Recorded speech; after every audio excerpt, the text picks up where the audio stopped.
Hello guys, welcome to our YouTube channel Love from Qatar.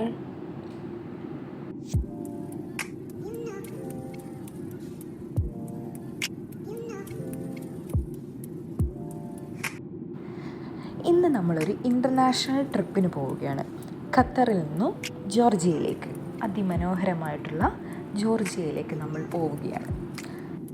നമ്മളൊരു agency വഴിയാണ് പോകുന്നത്. Enjoy Georgia എന്ന് പറയുന്ന ഒരു ഏജൻസി വഴിയാണ്. 5 ഡേ ആൻഡ് 4 നൈറ്റ്. സോ നമ്മൾ രാവിലെ 8:30 ഖത്തർ എയർവേസ് ഫ്ലൈറ്റിനാണ് പുറപ്പെട്ടത്. ഖത്തർ എയർവേസ് എനിക്ക് തോന്നുന്നു 2 ഫ്ലൈറ്റ് ഉണ്ട്. ഒന്ന് 9:45 പിന്നൊന്ന് 8:30. രാവിലെ 8:30 ഫ്ലൈറ്റ് അവിടെ ഏതാണ്ടൊരു 11-12 മണി ആ ടൈമിലാണ് എത്തുക. പിന്നെ 9:45 രാത്രിയാണ്. രാത്രി 9:45 പോയി കഴിഞ്ഞാൽ പുലർച്ചെയായിരിക്കും എത്തുക. സോ നമുക്ക് ആ ടൈമിൽ നമ്മളെ പിക്കപ്പും ഒക്കെ വളരെ ബുദ്ധിമുട്ടായിരിക്കും. അതുകൊണ്ട് തന്നെ നമ്മൾ രാവിലെ പോവാമെന്ന് കരുതി. അങ്ങനെ നമ്മൾ രാവിലെ പോകുമ്പോൾ ജോർജിയയിൽ എത്താനായിട്ടുള്ള ഈ ഒരു സ്കൈ വ്യൂ നിങ്ങൾക്ക് കാണിക്കാമെന്ന് കരുതി.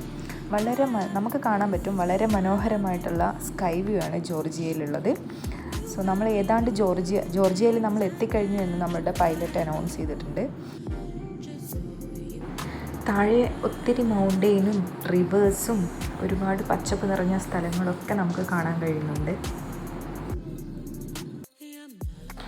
അങ്ങനെ നീണ്ട 3.5 മണിക്കൂറത്തെ യാത്ര അവസാനിപ്പിച്ചുകൊണ്ട് നമ്മളുടെ ഫ്ലൈറ്റ് ലാൻഡ് ചെയ്യുകയാണ്. വളരെ പച്ചപ്പും ഹരിതാപയൊക്കെ നിറഞ്ഞിട്ടുള്ളൊരു സ്ഥലമാണ് ജോർജിയ എന്ന് നമുക്ക് കാണാൻ കഴിയുന്നുണ്ട്. അപ്പോൾ നമ്മൾ ടിബിലിസി എയർപോർട്ടിലാണ് ലാൻഡ് ചെയ്യുന്നത്. കാരണം നമ്മളുടെ ട്രാവലിംഗ് പ്ലാനിലുള്ള പല സ്ഥലങ്ങളും ടിബിലിസിയുടെ എയർപോർട്ടിൻ്റെ അടുത്താണ്. അതുകൊണ്ട് തന്നെ നമ്മളിതാ ലാൻഡ് ചെയ്തു. ജോർജിയയിലെ വെതർ ഇപ്പോൾ 20 ഡിഗ്രിയാണ്. ഈ ഒരു സമയത്താണ്, മെയ് ജൂൺ മാസങ്ങളിലാണ് കൂടുതലായും വിസിറ്റേഴ്സ് ജോർജിയയിലോട്ടേക്ക് വരുന്നത്. കാരണം ഓവർ ആയിട്ട് തണുപ്പുമില്ല, ഓവറായിട്ട് ചൂടുമില്ല. ഇനിയിപ്പോൾ സ്നോഫോൾ ഒക്കെ ഇഷ്ടപ്പെടുന്ന ആളുകളാണെങ്കിൽ കൂടുതലായും സെപ്റ്റംബർ ടു ഡിസംബർ മാസത്തിൽ വരുന്നതായിരിക്കും നല്ലത്. കാരണം ആ ടൈമിലാണ് ഇവിടെ സ്നോഫോളൊക്കെ ഉണ്ടാകുന്നത്. ഇപ്പോൾ ചെറുതായിട്ട് മഴ പെയ്യുന്നുണ്ട്. ജോർജിയയുടെ മെയിനായിട്ടുള്ളൊരു സവിശേഷത എന്ന് പറയുന്നത് ഇതാണ്. എപ്പോൾ വേണമെങ്കിലും നമുക്ക് റെയിൻഫോൾ ഉണ്ടാവും. കാരണം എന്ന് വെച്ചാൽ ചിലപ്പോൾ അവിടെ വെയിലായിക്കൊള്ളാം, അല്ലെങ്കിൽ തണുപ്പാണെങ്കിലും എപ്പോൾ വേണമെങ്കിലും നമുക്ക് മഴ എക്സ്പെക്റ്റ് ചെയ്യാം. സോ അതുകൊണ്ട് തന്നെ നമ്മൾ ലാൻഡ് ചെയ്യുന്ന സമയത്ത് തന്നെ ചെറുതായിട്ട് മഴ പെയ്യുന്നുണ്ടായിരുന്നു. ലാൻഡ് ചെയ്യുന്ന സമയത്ത് ഒരു പുഴയും കണ്ടായിരുന്നു. പുഴയിലെ വെള്ളമൊക്കെ നന്നായിട്ട് ചെളിവെള്ളം പോലെ ആയിട്ടുണ്ട്. സോ എവിടെയോ നന്നായിട്ട് മഴ പെയ്യുന്നുണ്ടാവും. അതുകൊണ്ടായിരിക്കാം പുഴയിലെ വെള്ളം ഇങ്ങനെ കലങ്ങിയിട്ടുണ്ടാവുന്നത്.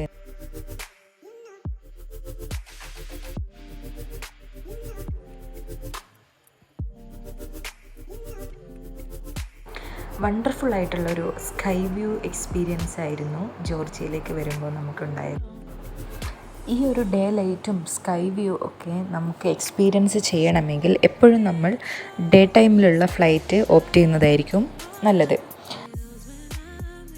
അങ്ങനെ നമ്മളുടെ ഫ്ലൈറ്റ് ടിബിലിസി എയർപോർട്ടിൻ്റെ ടെർമിനൽ ബിയിലോട്ടേക്ക് നീങ്ങിക്കൊണ്ടിരിക്കുകയാണ്. So this is a time to wind up. കൂടുതൽ ജോർജിയൻ വിശേഷങ്ങളുമായി അടുത്ത വീഡിയോയിൽ കാണുന്നത് വരെ bye and love from Qatar.